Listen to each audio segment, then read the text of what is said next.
फिर सुलगाने का प्रयोग।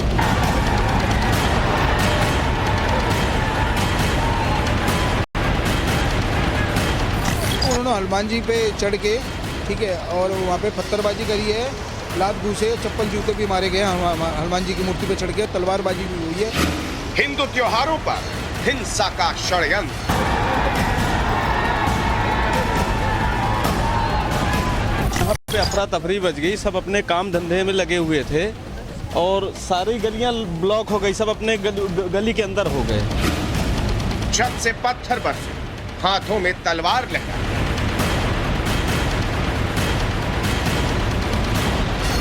हम तो उनको देख के ना अपने दुकान शटर अंदर घुस गए। हम तो हमें जान बचाने भारी पड़ गई थी। एक प्लानिंग और दिल्ली फिर खाई।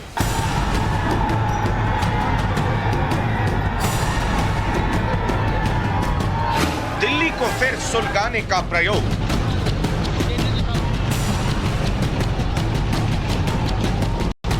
एमपी, राजस्थान और गुजरात के बाद अब टारगेट पर दिल्ली।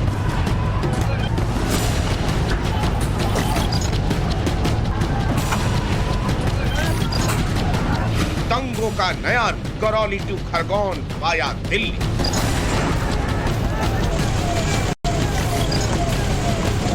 देश में दंगों का टूल किट कौन बांट रहा है?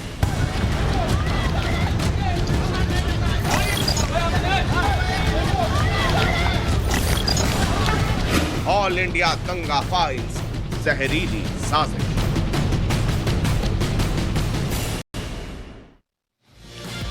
नमस्कार, स्वागत है आपका। मैं हूं आपके साथ हिमांशु दीक्षित। दिल्ली हिंसा में अब तक 20 लोग गिरफ्तार किए जा चुके हैं। पुलिस कई को हिरासत में लेकर पूछताछ कर रही है।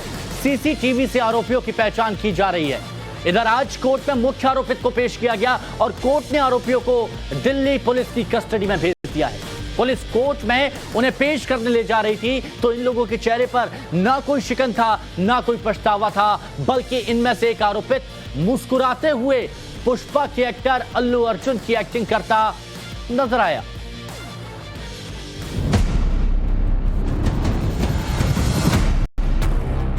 क्या साजिश की थी पुलिस ने? बात रखी है।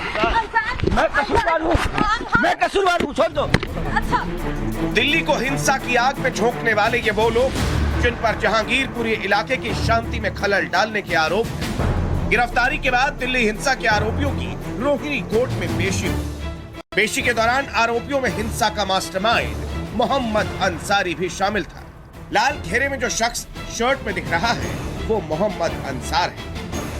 अंसार के चेहरे पर हिंसा का आरोपी बनाए जाने का कोई शिकन नहीं दिख रहा था। उल्टा अंसार मुस्कुरा रहा था, जैसे उसे कोर्ट नहीं ससुराल लेकर जाया जा रहा। ऐसा लग रहा था जैसे मोहम्मद अंसार उन लोगों के दर्द पर मुस्कुरा रहा था जो हिंसा के दौरान घायल हुए।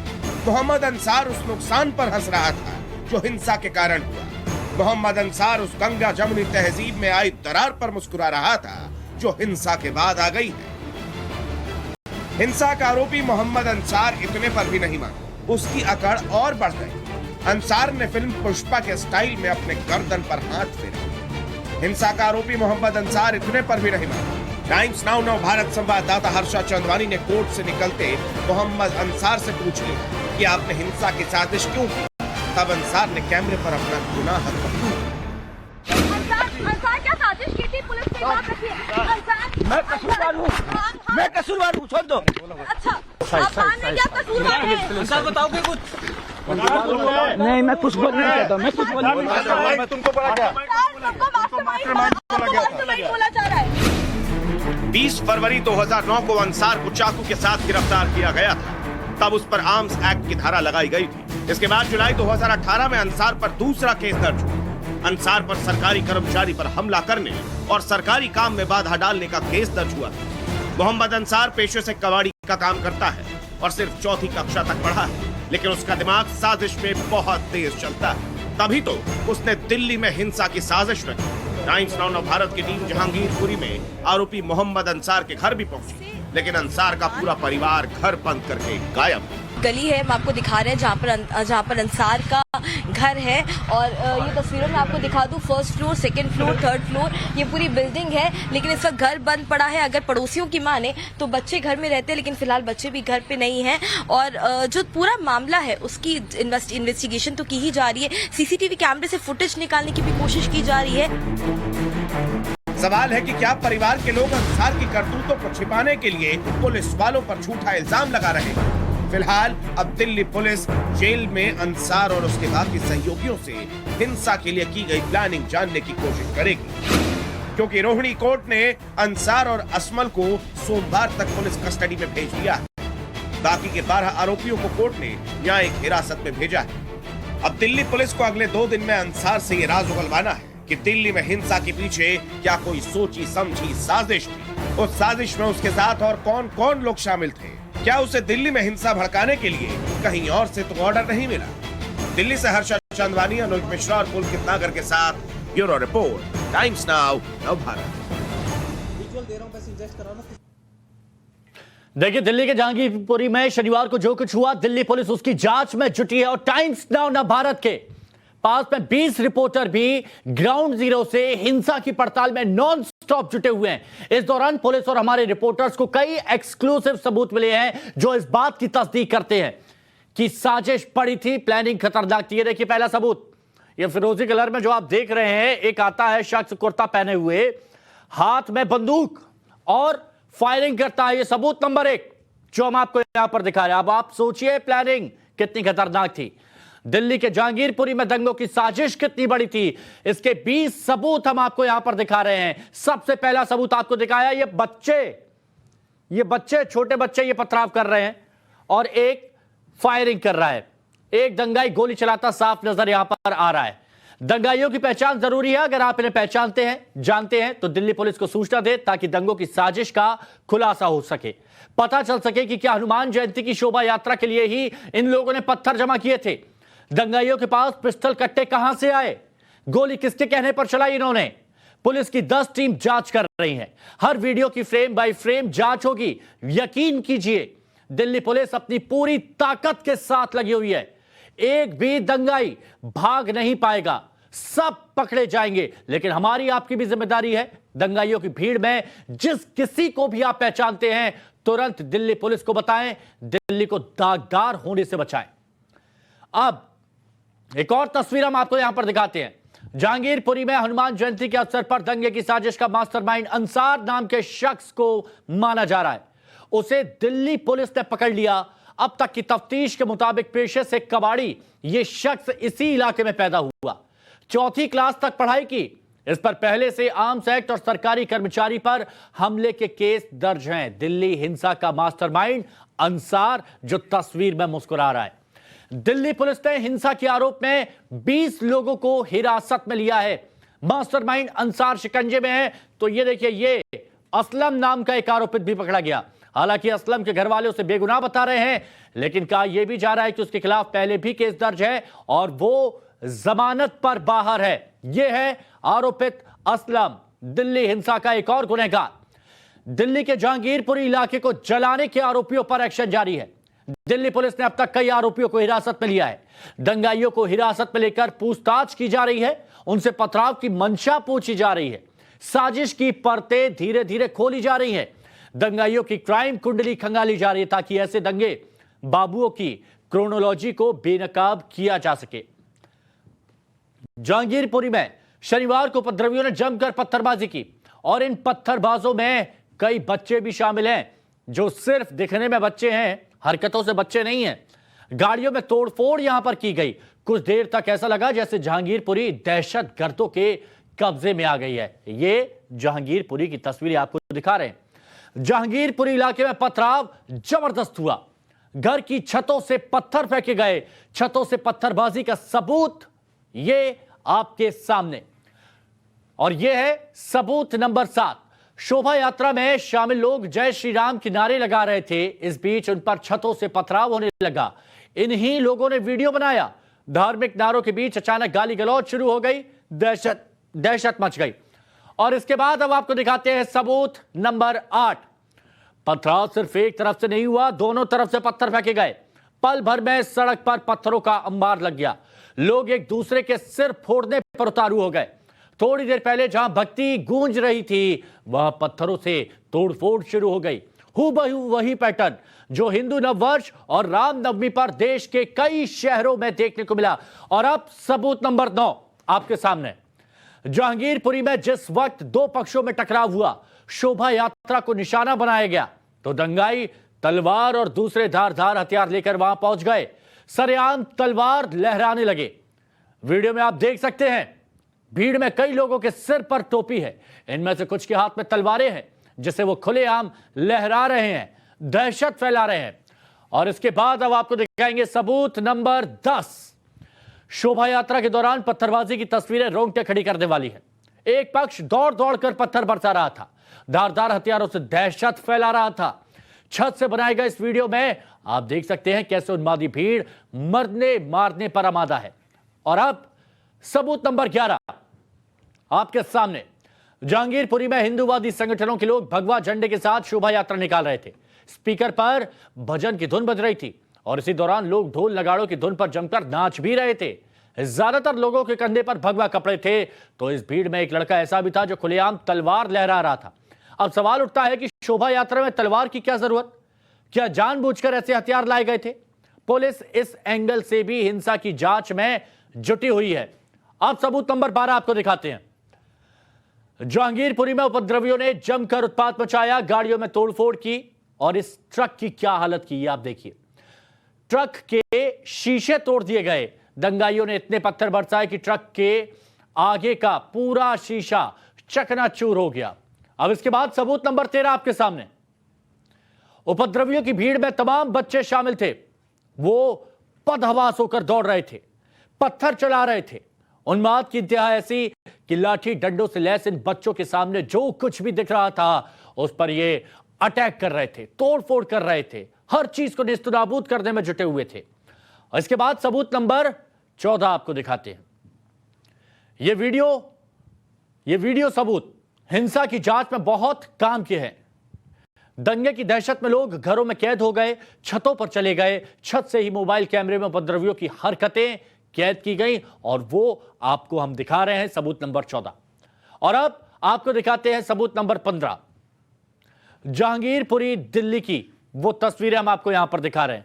यहां देखिए, यहां भीड़ तितर बितर हो रही है। शोभा यात्रा में जिस वक्त पहली बार दोनों पक्ष आमने सामने आए, उसका वीडियो भी सामने आया।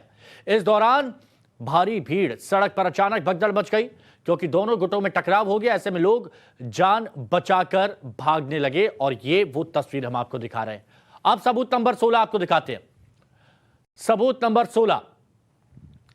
उपद्रवियों के हाथों में बड़े बड़े डंडे थे, रॉड थी, जिनसे लोगों को गाड़ियों को निशाना बनाया गया।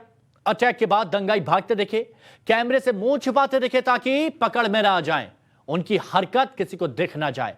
लेकिन बलवाइयों की सारी करतूत कैमरे में कैद हो चुकी है। ऐसे में अब इन सब पर एक्शन होना भी तय है। इसके बाद सबूत नंबर 17। उपद्रवियों ने पथराव के साथ आगजनी भी की, कई गाड़ियों में आग लगा दी, कार जला दी, बाइक जला दी और ये तस्वीरें इस बात की गवाही भी दे रही हैं। इसके बाद अब आपको दिखाते हैं सबूत नंबर 18। हनुमान जयंती की शोभा यात्रा में उपद्रव के दौरान कई लोगों को गंभीर चोटें आई। पथराव और मारपीट में ये लोग जख्मी हो गए। ये सारे लोग हिंसा के गवाह हैं। ऐसे में पुलिस के लिए इनके बयान बेहद अहम हैं। इन लोगों से पुलिस ने पूछताछ भी की, आगे भी इनके बयान लिए जाएंगे ताकि दंगाइयों पर कड़ी कार्रवाई की जा सके। यह 18 था। और अब सबूत नंबर 19। जहांगीरपुरी हिंसा में दिल्ली पुलिस के एसआई मृदालाल को गोली लगी। उन्होंने हिंसा की आंखों देखी सुनाई और उसके बाद ये जो आप कारतूस देख रहे हैं, जो खोखा, ये जहांगीरपुरी के ठीक चौराहे के बगल से फायर किया गया। जो सबसे पहला सबूत नंबर 1 आपको दिखाया था, एक शख्स फायर करते हुए दिख रहा था, ये वही खोखा यहां पर हम आपको दिखा रहे हैं ताकि आप समझ सकें कि क्या वहां पर हुआ था। और 19 के बाद अब सबूत नंबर 20 आपको दिखाते हैं। जहांगीरपुरी हिंसा की एफआईआर दिल्ली पुलिस ने दर्ज कर ली है। इसमें अंसार नाम के शख्स को मुख्य आरोपित बनाया गया। एफआईआर के मुताबिक अंसार ने शोभा यात्रा में शामिल लोगों से बहस की। इस मुकदमे में यह भी लिखा कि एक पक्ष की ओर से लगातार पथराव हुआ।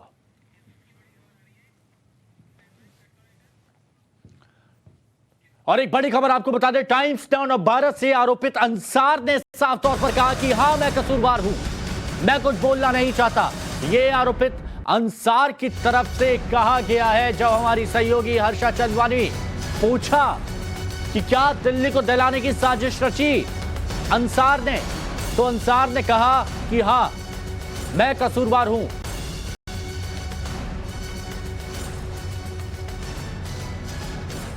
अंसार, क्या आपको पछतावा है?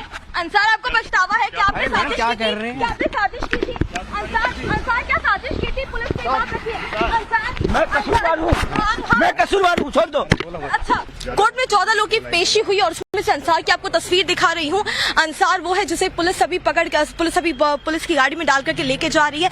अंसार और आलम इस पूरे हिंसा के मास्टरमाइंड बताए जा रहे हैं। तस्वीरों में आप देख सकते हैं, हमने बात करने की कोशिश की। अंसार ने बात बोली कि ये साजिश उन्होंने की थी, वो कसूरवार है, ये बात उन्होंने बोली और तस्वीरों में आप देख रहे हैं।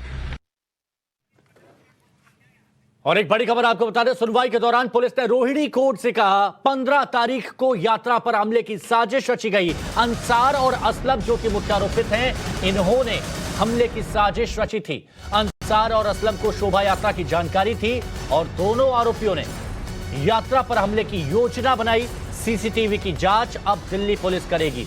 ये जो आप शख्स देख रहे हैं, यही हैं दिल्ली हिंसा के कसूरवार।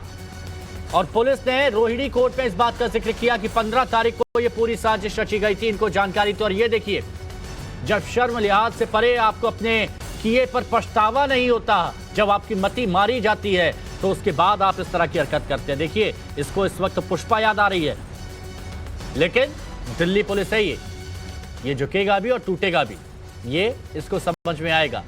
अंसार और असलम, पूरी जानकारी थी इनको शोभा यात्रा की।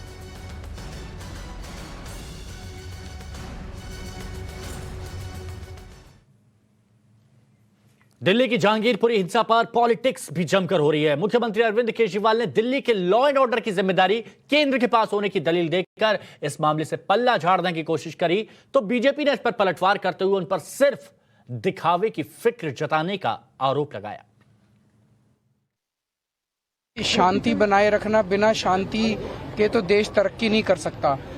सब लोगों को शांति बनाए रखनी है, सब लोगों को व्यवस्था बनाए रखनी है, और अगर ज़रूरत पड़े तो जो एजेंसीज़ हैं, जो पुलिस है, जो सरकारें हैं जिनकी जिम्मेदारी है, दिल्ली में केंद्र सरकार की जिम्मेदारी है, तो केंद्र सरकार दिल्ली में शांति व्यवस्था बनाए रखें। मैं लोगों से भी अपील करता हूं कि इसमें शांति और व्यवस्था बनाए रखें। जहां तक जहांगीरपुरी का विषय है, अभी इन्वेस्टिगेशंस चल रहे हैं। मुझे लगता है हम सबको इन्वेस्टिगेशंस के नतीजों का इंतजार करना चाहिए। काम न करना, केवल काम का फिक्र करना और फिक्र का जिक्र करना, यह अरविंद केजरीवाल जी का यूएसपी रहा है। और खास करके विज्ञापनों के माध्यम से अपने पार्टी के भिन्न भिन्न विषयों को आगे बढ़ाने की चेष्टा करना, जो धरातल पे वास्तविकता नहीं है। और एक और बड़ी खबर आपको बता दें, दिल्ली हिंसा पर असदुद्दीन ओवैसी का ट्वीट छाया है। दिल्ली के मुख्यमंत्री बुज़दिल हैं। ये असदुद्दीन ओवैसी, एआईएमआईएम के अध्यक्ष, एआईएमआईएम चीफ असदुद्दीन ओवैसी, ये ट्वीट है, देखिए। दिल्ली के मुख्यमंत्री की बुज़दिली है कि वो दोषी का नाम नहीं ले सकते। जुलूस में बंदूक और तमंचे लेकर घूमने वालों के खिलाफ इनका मुंह नहीं खुलता। मस्जिदों को नापाक करने की कोशिश करने वाली भीड़ की निंदा भी नहीं होती। ये असदुद्दीन ओवैसी का ट्वीट, दिल्ली के मुख्यमंत्री बुज़दिल हैं।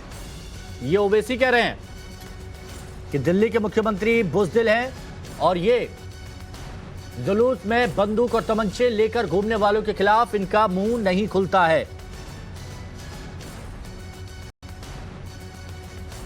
असदुद्दीन ओवैसी ने दिल्ली दंगों पर, दिल्ली में जो हिंसा हुई उस पर बयान दिया। ट्वीट के जरिए उन्होंने निशाना साधा और कहा कि दिल्ली के मुख्यमंत्री अरविंद केजरीवाल बुज़दिल है कि इनका मुंह नहीं खुलता।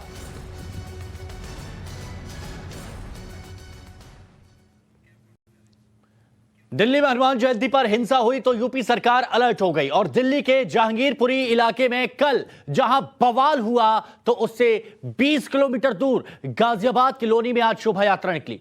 शोभा यात्रा नोएडा में भी निकली, लेकिन यूपी पुलिस दिल्ली की घटना को देखते हुए पहले से अलर्ट थी।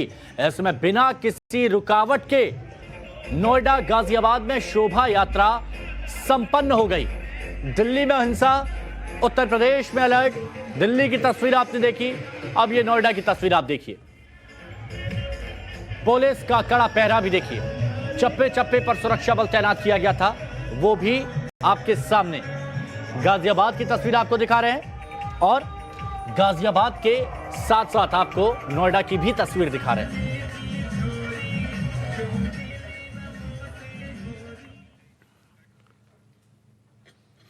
दिल्ली की घटना पर यूपी पुलिस कैसे पहले से अलर्ट थी, इसकी 6 तस्वीरें आपको दिखाते हैं।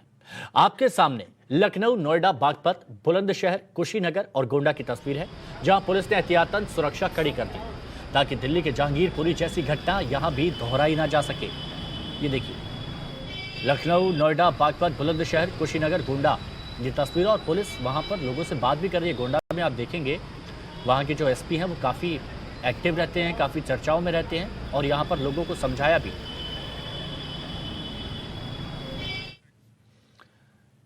अब आपको कानपुर के राम उत्सव की तस्वीर दिखाते हैं, जहां संघ परिवार राम उत्सव मना रहा है और इस दौरान यूपी के करीब 6000 गांव के युवा भगवान राम के रूप में पहुंचे हैं। राम उत्सव में पुष्पक विमान जैसा मंच बनवाया गया। दिल्ली की जहांगीरपुरी हिंसा को देखते हुए यहां पहले ही सुरक्षा कड़ी कर दी गई ताकि बिना किसी रुकावट भगवान राम का ये उत्सव संपन्न हो सके। ये आपको दिखा रहे हैं, देखिए कैसे सुरक्षा के कड़े इंतजाम किए गए हैं। कानपुर में राम उत्सव मनाया गया तो सुरक्षा के कड़े इंतजाम भी किए गए ताकि यहाँ पर किसी को कोई दिक्कत ना हो, अराजक तत्व यहाँ पर किसी तरह की दिक्कत पैदा ना करें।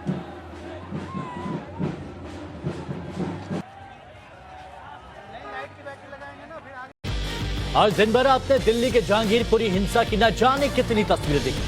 सोशल मीडिया पर वायरल तस्वीरें कुछ सच्ची थी, कुछ झूठी, लेकिन हम आपको जो दिखाने जा रहे हैं वो आपने कहीं नहीं देखा है। जिस जगह से जहांगीरपुरी में हनुमान जयंती पर शोभा यात्रा निकली, वहां से लेकर वो हिंसा वाले स्पॉट तक का रूट क्या है, शोभा यात्रा कहां से गुजरी, वो रास्ता कैसा है। टाइम्स नाउ भारत रिपोर्टर उन छतों पर भी गए जहां से पत्थर चलने का आरोप है, उस मस्जिद के पास वाली छत पर भी गए जहां पर पूरा बवाल हुआ। देखिए ये एक्सक्लूसिव रिपोर्ट।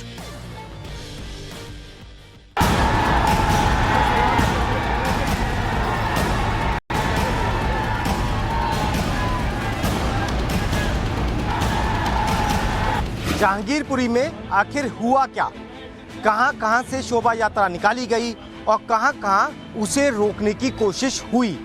इस ग्राउंड रिपोर्ट में आपको जहांगीरपुरी की सारी सच्चाई साफ होगी। यही वो जय मां दुर्गा का मंदिर है, ई ब्लॉक जहांगीरपुरी का, जहां से शोभा यात्रा की शुरुआत की गई थी और यहीं से ही शोभा यात्रा आगे की तरफ बढ़ी थी।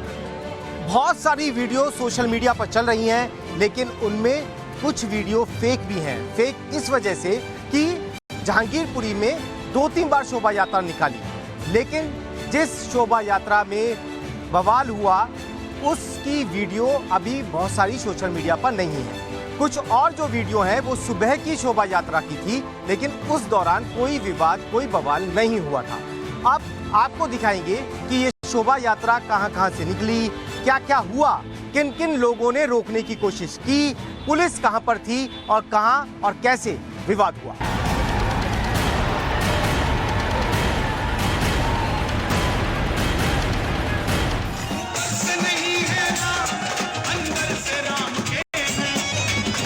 कुछ यही तस्वीर थी शोभा यात्रा की जब शुरुआत माता के मंदिर से हुई और तमाम लोग यहाँ इकट्ठा थे।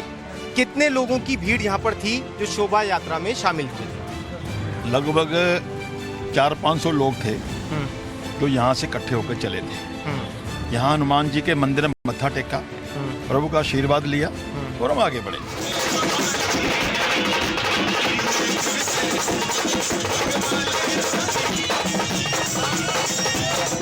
कहा यह गया कि मंदिर से जब आपने शुरुआत की शोभा यात्रा निकालने की और मस्जिद के सामने जब पहुंचे तो वहां पर भगवा झंडा लहराने की कोशिश हुई, जिसके बाद में आपस में विवाद हुआ। इसमें कितनी सच्चाई? देखिए, भगवा झंडा लहराना है क्या? भगवा झंडा हमारे हाथ में था, झंडे तो हमारे पास थे ना, अगर मस्जिद के बाद झंडा लहरा दिया तो मस्जिद पर कब्जा थोड़ा करने जा रहे हैं कोई, इसमें ऐसी कौन सी बड़ी बात होगी। भगवान झंडा ही तो है हमारे पास, अगर कार्यकर्ता भगवान झंडा लेकर मस्जिद के बाहर खड़ा है तो कौन सा इसमें कोई क्राइम हो गया। ये मस्जिद तो खुद में एक क्राइम है, जो ग्रीन पट्टी के ऊपर कब्जा करके मस्जिद बनी हुई है।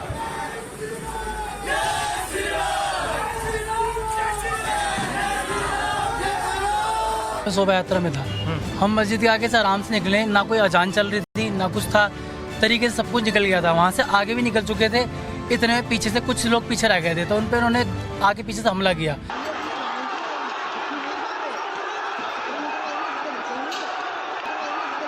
अच्छा, वैसे तो अधिकार है हमारा, हम कोई कहीं भी जा सकता है, लेकिन मस्जिद के आसपास ही ये शोभा यात्रा क्यों? सर मस्जिद के आसपास शोभा यात्रा नहीं थी, वो रूट है ऐसा था। मस्जिद तो सड़क पे है ना, पर्टिकुलर मस्जिद के हमें थोड़ी कर रहे थे। ऐसे तो मस्जिद यहाँ पे भी कई सारी, यहाँ पे किसी ने कुछ नहीं कहा। यहाँ पे मुस्लिम कितनी मस्जिद आई आपको? सर रास्ते में इस गली में मस्जिद है, मोती मस्जिद है, इसी गली में, इसी गली में बड़ी मस्जिद मोती मस्जिद है। यात्रा शुरू हुई है वहाँ पर भी 20 मीटर गली के 20 मीटर की दूरी पे मस्जिद है। यहाँ पर भी, यहाँ पे मस्जिद है, बड़ी मस्जिद है, बहुत बड़ी। रास्ते में कितनी मस्जिद आई? रास्ते में कम से कम 4-5 मस्जिद आई हैं, ऐसे कोई दिक्कत ही नहीं हुई। हम निकले हैं बीच में से, यहाँ से सी ब्लॉक का सेंसिटिव एरिया, वहाँ से भी निकले, ऐसी कोई प्रॉब्लम नहीं आई। बट जैसे हम उस तरफ आए, वहाँ से एकदम से ही पथराव सा शुरू हो गया और हम सब अपनी जान बचाने के लिए भागे।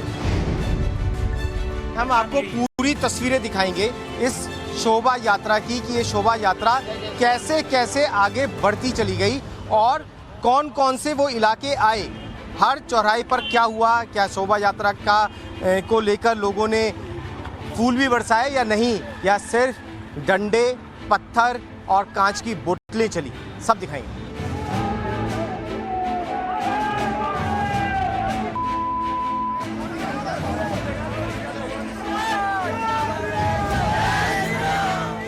करीब आधे घंटे बाद बाबू जगजीवन राम हॉस्पिटल के पास शोभा यात्रा पहुंची, लेकिन ये कल की सिर्फ एक ही शोभा यात्रा नहीं थी। आप मेरे ठीक पीछे देखेंगे, बजरंग दल की जो शोभा यात्रा थी हनुमान जयंती पर, वो 3:30 बजे शाम को निकाली जानी थी, जो करीब 4:30-5 बजे तक निकली।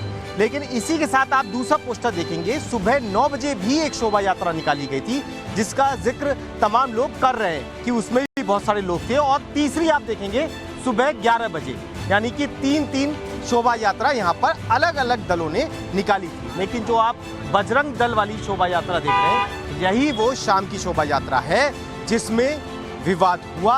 लेकिन ऐसा नहीं था कि रास्ते में भी विवाद हुआ हो, ये तमाम जगहों पर आसानी से शोभा यात्रा निकल रही थी, लोग फूल बरसा रहे थे, हनुमान जयंती पर उत्साह मना रहे थे। लेकिन ये शोभा यात्रा अब यहाँ से धीरे धीरे आगे चलती है, और आगे चलने के बाद क्या हुआ ये भी देखिए।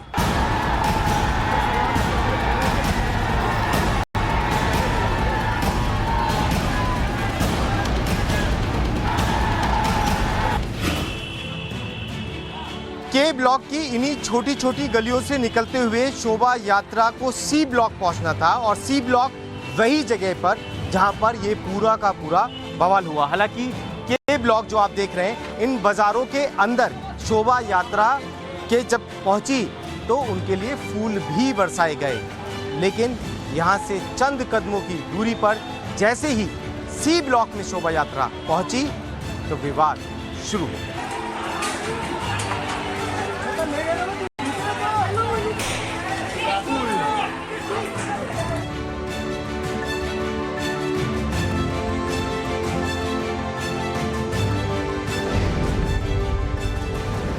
शोभा यात्रा के दौरान इसी तरीके के भगवा झंडे जगह जगह दिखाई दे रहे थे, और ये सी ब्लॉक जहां पर शोभा यात्रा बाजार के बीच में से धीरे धीरे आगे की तरफ बढ़ रही थी, यहां तक कोई दिक्कत शोभा यात्रा में नहीं हुई थी। ये सुबह से तीसरी शोभा यात्रा थी। हनुमान जी के जन्मदिन पर उत्साह अलग था, लेकिन यहाँ से अब शोभा यात्रा उस मंदिर तक पहुंची, यहाँ से पत्थर, बोतलें और आपस में विवाद होना शुरू हो चुका था।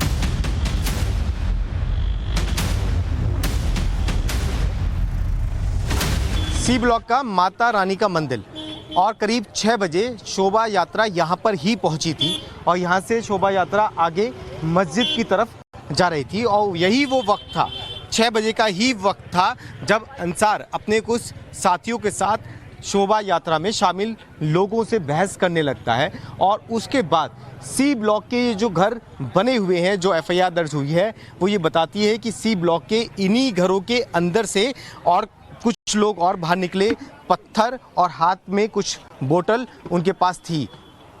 ये बात पुलिस इन्वेस्टिगेशन में सामने आ रही है कि घरों की छतों से पत्थर फेंके गए। वीडियो भी इस बात की तफ्तीश करते हैं। अब पुलिस ये भी इन्वेस्टिगेट कर रही थी कि क्या इन घरों की छतों पर पत्थर मौजूद थे पहले से या नहीं। अंदर जाकर दिखाते हैं और घर की छत पर दिखाते हैं कि क्या क्या घर की छत पर मौजूद है। घर की छतों से बोतलें फेंकी गई हैं। तो अब स्थानीय लोग, ये मस्जिद है जो सामने आप देखेंगे, सामने आपको मस्जिद नजर आ जाएगी। ये स्थानीय लोग हमें अपने साथ घर पे ले जा रहे हैं। अब हम घर पे चलेंगे और यहाँ से छत देखेंगे और ये अभी तक आपको किसी ने घर की छत, क्योंकि घर की छतों से सिर्फ आरोप लगाए जा रहे हैं, लेकिन असल में सच्चाई क्या है ये दिखाने के लिए हम अब घर की छतों पे जा रहे हैं। ये यहाँ पे हम छत पे आ गए। ये सी ब्लॉक है पूरा का पूरा और ये सामने आप मस्जिद देखेंगे, कैमरा इधर की तरफ आएगा, मस्जिद देखेंगे और यहाँ से कई छतें आसपास लगी हुई हैं। क्योंकि पुलिस इन्वेस्टिगेशन में ये बात आ रही है तो इन छतों का जिक्र है। आपने लोगों को देखा यहाँ से ईंट फेंकते हुए? नहीं, कोई ऐसी घटना हुई नहीं है यहाँ पर। हाँ, ये ऐसी कोई घटना नहीं हुई है। मस्जिद कहाँ है? मस्जिद वो सामने वाली, सामने मस्जिद है। हाँ। उस मस्जिद के निकलने के बाद में जब वहाँ से पब्लिक भागी है, हाँ। और वो लोग जब सारे इकट्ठा अपने मेजॉरिटी उन्होंने वहाँ करी है जी ब्लॉक में जाकर के, हाँ। उसके बाद में वहाँ से पत्थरबाजी स्टार्ट हुई है। हाँ। ये जो ईंटें रखी हुई हैं, इनका तो जिक्र नहीं आया है क्या कि ये ईंटें टंकी बनाने के लिए मैंने ईंटें मंगवाई थी, ये रखी हुई है। इन ईंटों का तो कहीं जिक्र नहीं है। चलिए, क्योंकि छतों पे क्या होता है, ईंटें पत्थर पिछली बार भी हमने देखा था कि रखे हुए थे और पुलिस ने फिर बाद में कहा कि इनका इस्तेमाल हुआ। नहीं, ये गलत बात है, कोई ऐसा इस्तेमाल नहीं होगा।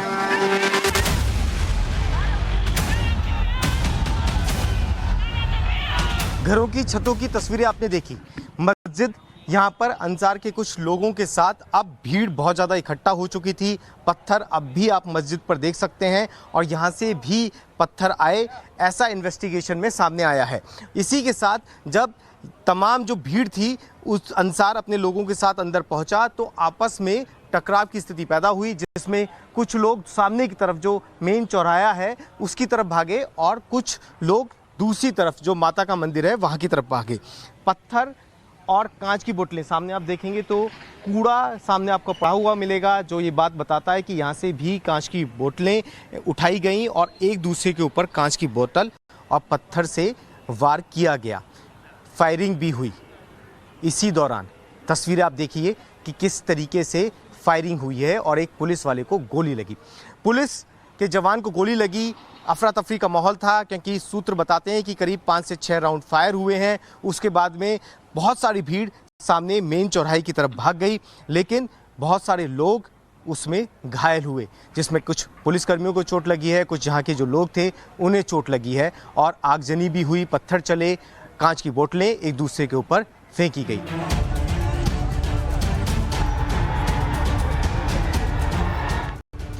मस्जिद की आसपास के जो घर हैं वहाँ से भी पत्थर फेंके गए। अब हम ऊपर चलते हैं और आपको दिखाएंगे कि मस्जिद के पास वाली छत से अगर हम आगे की तस्वीरें देखते हैं या किस तरीके का माहौल वहाँ पर रहा होगा और लोगों ने क्या अंसार को वहाँ पे देखा, अंसार कौन है, कैसा काम करता है, कैसे उसकी यहाँ पर पहचान है और जैसा कि पुलिस बता रही है कि उसके ऊपर पहले भी कई मामले दर्ज हैं, तो कैसा रिकॉर्ड यहाँ पर उसका है। ये तमाम चीज़ें हम आपको इस मस्जिद के बगल वाली घर की छत से बताते हैं।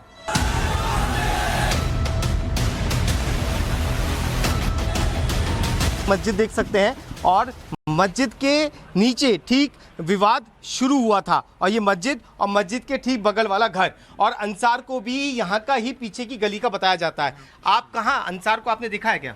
नहीं, वो यहीं रहते हैं, यहीं घूम रहते हैं, ये काम करते हैं। जिस समय ये झगड़ा हो रहा था अंसार यहाँ पे मौजूद था? नहीं, असल में जब ये हुआ तब हम तो अफ्तार के तैयारी में थे, अफ्तार का वक्त था तो सब अंदर बैठे थे। लेकिन जब हमने देखा शोर सा कुछ मचा, बच्चों ने बताया अब भीड़ सी हो रही है। हाँ। तो बाहर को निकल के देखा तब तक जुलूस यहाँ से चौक की तरफ जा चुका था। हाँ, यहाँ पे इतना कुछ बवाल नहीं हुआ है, उनसे बातचीत तो जिसने ये भी करी। अंसार कौन सी आपके घर के आसपास रहते हैं या कहाँ रहते हैं? पीछे गली में रहते हैं। ये जब पीछे वाले जो घर देख रहा हूँ वो वाली गली, इससे पीछे वाले में, इससे पीछे वाली गली में रहते हैं। ईदगाह की साइड। तो क्या स्थानीय नेता टाइप के से व्यक्ति हैं या कौन है ये अंसार, क्योंकि इनके ऊपर गंभीर आरोप लग रहे हैं शोभा यात्रा में जो भी बवाल हुआ उसे लेकर? नेता टाइप का तो नहीं है, वैसे यहीं पे काम वगैरह करता है ये, लेकिन नेता टाइप का तो नहीं है। नहीं तो मतलब इलाके में पहचान क्या है? पहचान है क्योंकि थोड़ा सा जो क्षेत्र के हिसाब से लोगों के काम वाम कराते रहते हैं, तो उसके हिसाब से फेमस है।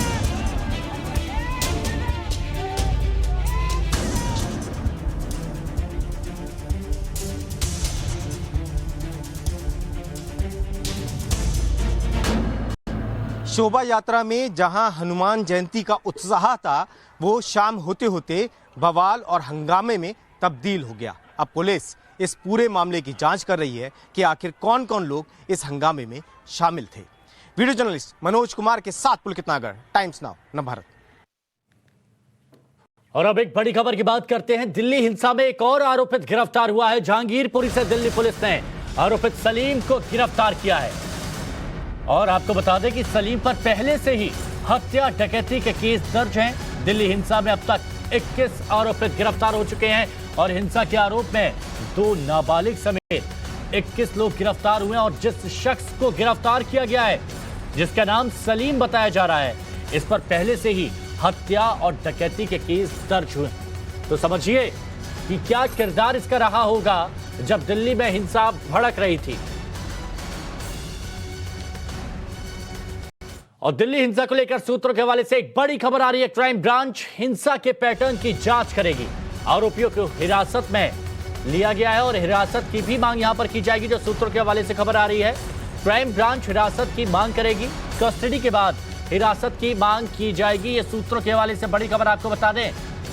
देखिए, सिर्फ दिल्ली नहीं, दिल्ली से पहले मध्य प्रदेश, राजस्थान, गुजरात में जिस तरह से दंगे भड़काए गए, तो उसकी जांच की जाएगी। पैटर्न कैसा रहा? गुजरात में भी पथराव हुआ, खरगोन में भी पथराव हुआ, दिल्ली में भी पथराव हुआ। अब 8 राज्यों में हिंसा के पैटर्न की जांच की जाएगी। अंसार असलम की 1 दिन की पुलिस कस्टडी मिली है, लेकिन इसको बढ़ाने की मांग भी की जाएगी। तो दिल्ली में हिंसा के बाद पुलिस लगातार गिरफ्तारियां कर रही है, जिसके बाद जहांगीरपुरी में थाने के बाहर कुछ लोगों ने प्रदर्शन किया है।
तो दिल्ली के जहांगीरपुरी में क्या हुआ था? हिंसा कैसे शुरू हुई और दिल्ली को आग में झोंकने की क्या साजिश थी? हिंसा के दौरान मौजूद रहे चश्मदीदों ने टाइम्स नाउ नवभारत पर क्या कहा है, उन्हीं की जुबानी सुनिए हिंसा की पूरी कहानी। कौन लोग थे जो यहाँ पे आपकी दुकान में लूटपाट करने की कोशिश कर रहे थे? हमें नहीं पता कौन थे। वो कभी नहीं देखे इस इलाके में? हमें नहीं देखे। तो भीड़ के रूप में आए थे या अकेले एक दो शख्स आए थे? भीड़ के रूप में, भीड़ के रूप में आए। और क्या कह रहे थे वो लोग आपसे? हमें नहीं, हम तो उनको देख के ना अपने दुकान शटर अंदर घुस गए। हम तो हमने जान बचाने भारी पड़ गई थी। अच्छा। हाँ, इले से लूटपाट करके अपना। जब भीड़ आई थी ना, भीड़ आई थी तो कुछ ही सामान अंदर कर पाया था मैं। अंदर घुस के मैंने शटर डाउन कर लिया, अंदर से लॉक कर लिया मैंने अपने आप को। बाहर से आवाज आ रही है कि मेरा सामान लूट रहा है। बस। क्या सामान ले गए वो लोग? कैश था? कैश, मेन तो कैश है। कितना कैश गया आप लोगों का? 20,000 रुपये था। 20,000 रुपये। हाँ, और दूसरा सामान का कोई पता नहीं अब कितना गया है, क्या गया सामान का। सामान का बाद में पता चलेगा। माता जी आप भी यहाँ पे थे जब दुकान लूटपाट हुई थी? नहीं, मैं नहीं थी, यहीं थे बस मैं घर पर। जिस दौरान बाबूजी ये हुआ था उस दौरान क्या एक डर का माहौल था? आप लोग भाग रहे थे, सामान छुपा रहे थे? हाँ, डर का माहौल था। हम खुद अपने आप को बचाने भारी पड़े हमें। पुलिस ने कितनी देर में आके संभाला मौका? पुलिस तो मेरे 15-20 मिनट बाद आई है। और जब तक यहाँ आगजनी और लूटपाट होती रही? भैया पुलिस थी यहाँ पे, लेकिन जब मान लो हजारों लोग हैं, 1000 लोग हैं, 4 पुलिस वाले उसमें क्या करेंगे? 4 होंगे, 10 भी होंगे तो क्या करेंगे? आपकी दुकान के बाहर आगजनी भी की गई थी? वहाँ पे आग जल रही थी उधर साइड में। किसकी थी? स्कूटी जली थी। किसकी स्कूटी थी? ये नहीं पता मुझे। तो ये आपके साथ ही हुआ था या आस पड़ोस की और दुकानों में भी ऐसा कुछ हुआ था? आगे भी सुना है, 1-2 दुकान में लूटपाट हुई है। कंफर्म नहीं है। आगे सुना है, एक केमिस्ट शॉप है उसमें लूटपाट सुना हुई है। बाकी आप इनके बेटे हैं? हाँ। तो आप दोनों उस वक्त दुकान में मौजूद थे जब ये हुआ है? क्या समय था अंकल वो जब ये लूटपाट शुरू हुई? 6-6:20 के आसपास का समय था। कुछ लोग हैं, क्योंकि आप समझिए जब ये सब चीजें हो रही थी तो आसपास रहने वाले लोगों के घरों में क्या चीजें हो रही होंगी, छोटे बच्चे थे, बुजुर्ग थे, उनके साथ क्या बीत रही होगी, वो चश्मदीद से पूछते हैं कि क्या हो रहा था मैम जब उस वक्त जब पूरा हमला शुरू हुआ। सबसे पहले तो कब कितने बजे के आसपास शुरू हुआ, अगर आप पूरा बताएं। हम लोग मार्केट के अंदर थे, शायद 6 या 6:30 बजे का टाइम था। सी ब्लॉक मार्केट के अंदर सब्जी वगैरह ले रहे थे तो एकदम भगदड़ सी मची। यहाँ से आने का रास्ता नहीं था, हम वहाँ से बैक आए हैं। तो यहाँ जितना झगड़ा हो रहा था ना, हम लास्ट में रहते हैं, जबकि झगड़ा यहाँ था और हम लास्ट कोने में रहते हैं। वहाँ से लोग भगते हुए आए, बच्चे खेल रहे थे, उनके ऊपर गिर जा रहे थे। जो बुजुर्ग थे उनका बीपी वो हो जा रहा था एकदम से। पूरी पब्लिक भगती हुई आ रही थी, लोग कहीं इधर भाग रहे, कोई उधर भाग रहा है। गली के सारे गेट बंद हो गए थे। इस तरह से अफरा तफरी मची थी। तो पत्थरबाजी शुरू हो चुकी थी क्या, मतलब आग लगा दी गई थी गाड़ियों पे? हमने देखा जिस तरीके से अभी आपके जस्ट पास पे, आपके घर के पास में यहाँ आग लगाने वाला मतलब हम देख रहे हैं। तो क्या हो क्या रहा था उस टाइम? कौन लोग थे, कहाँ से आ रहे थे, किन गलियों से? ये तो पता नहीं, सामने की साइड से लोग भगे हुए आ रहे थे, हम उसी के पीछे ही मार्केट के अंदर थे। तो बैक साइड से हम आए और उधरी से भगते हुए जितने लोग वो भगाते हुए लेकर आ रहे थे ना, तो वो अंदर की साइड भग रहे थे और उनके ऊपर गिर जा रहे थे। बच्चों के ऊपर, जो बूढ़े बुजुर्ग थे, इधर से उधर भाग रहे थे, दौड़ रहे थे। कुछ समझ में नहीं आता कि झगड़ा। सड़क की हालत कैसी हो गई, क्या था मतलब? अगर सड़क की हालत तो इतनी बंजर थी, मतलब बियर की बोतल्स, ईंट पत्थर, ये सारा पूरा रोड भरा हुआ था। ये तो साफ सफाई करवाई है क्योंकि कैंप लगा है। अगर प्रशासन नहीं होती तो ये झगड़ा लग नहीं रहता कि संभल सकेगा। तो क्या लोग इसमें अंदर घुस के भाग के आ रहे थे क्या? रेडी जला दी, घुस के आ रहे थे। हम लोगों ने ताला लगा दिया, गेट बंद कर दिया था हमने। हाँ जी। देखिए इसको अगर मैं इस वक्त आपको दिखाने की कोशिश करूं तो इसको पूरा कौन लोग थे, क्या आया खासकर, क्या पेट्रोल छिड़का, क्या किया? नहीं, हजारों की संख्या में इधर से लोग आए थे। उन्होंने मतलब प्रताप किया था यहाँ पे। ये देखो, ये तोड़ दी स्कूटी पूरी। तो देखिए, तो कौन लोग थे, आपको समझ आ रहा था कुछ? ये नहीं पता, यही थे, इधर ही के थे सारे। हाँ, सारे इधर थे। तो बिल्कुल देखिए इस वक्त वो स्कूटी है, उन पे हमला हुआ है। क्या टोपी लगाए रखे जो सारे मुसलमान है, मैं जाते बारे सब। आप मतलब उस टाइम क्या था, बच्चे वगैरह यहाँ खेल रहे थे? बारे खेल रहे सारे, हम ले जाके अंदर भागे। सारे लोग इधर कोई पत्थर मार रहे, डंडे मार रहे, सब चीज बसाए उनको। तलवारें थी और बंदूकें भी थी, बंदूकें भी चली, तलवारें भी थी उनके पास। लोग मार रहे नहीं है। अब देखिए वो स्थिति आप समझिए, वो तस्वीरें अपने आप बयां कर रही हैं। वो चश्मदीद बता रहे हैं कि उस समय किस तरह के माहौल, वो हालात पैदा हो गए थे। अपने ही घरों में दुबकना पड़ रहा था। जो बुजुर्ग थे, आप सोचिए कि वो उनके ब्लड प्रेशर हाई होने लग गए थे। आप सोच, बच्चे जो बाहर थे, उनके माता पिता उनको बच्चों को बाहर खोजने जा रहे थे। तो स्थिति इस तरह की हो गई थी। प्रशासन पहुंचा, प्रशासन की इस वक्त वो स्थिति थी, उसको सुधारा तो गया, लेकिन वो स्थिति अपने आप में जब एक बार बनाई गई है, जिसके द्वारा बनाई गई है, उसको दिल्ली पुलिस अब लगातार पकड़ने की कोशिश कर रही है। उन उपद्रवियों तक पहुंचना बेहद जरूरी है, क्योंकि अगर किसी सिविलियन के साथ इस तरह की चीजें हुई हैं तो उनकी सुरक्षा करना भी तो दिल्ली पुलिस का ही काम है। क्या हुआ था उस गली में, क्या माहौल बन गया था उस समय जब लोग इस तरफ आ रहे थे? सर यहाँ पे अफरा तफरी बच गई, सब अपने काम धंधे में लगे हुए थे और सारी गलियां ब्लॉक हो गई, सब अपने गली के अंदर हो गए। भीड़ देख करके, उधर से भीड़ जब आई है, सारे अपने गली में भाग गई। ये रेडी ओडी सब अंदर। क्या लोगों पे हमला करने के लिए कर रही थी? पत्थर, ये देखिए ना, पत्थर पड़े हुए हैं और हाथ में जी मोटे मोटे पत्थर हैं, ये आप लोगों पे मारे जा रहे हैं? जी पत्थर। वो सामने जो टंकी दिख रही है सर, वहाँ तक गए हैं। अच्छा, वो जो टंकी दिख रही है, उस टंकी के बराबर वाले में हमारे बच्चे खड़े हुए थे। पत्थर वहां तक जा रहा था। वो जो 2 छतली दिख रही है, घरों पे पत्थर, जहां लोग दिख रहे हैं, जी जहाँ से लोग दिख रहे थे वहीं से, यहीं से ला रहा। ये वही पत्थर है। ये वो उन्होंने पूरी तैयारी थी उनकी। हमारी शोभा यात्रा पूरी आराम से शांतिपूर्ण निकल रही थी, मैं उसमें गवाह हूँ। ठीक है, बड़ी शांतिपूर्ण निकली। उन्होंने हनुमान जी पे चढ़ के, ठीक है, और वहाँ पे पत्थरबाजी करी।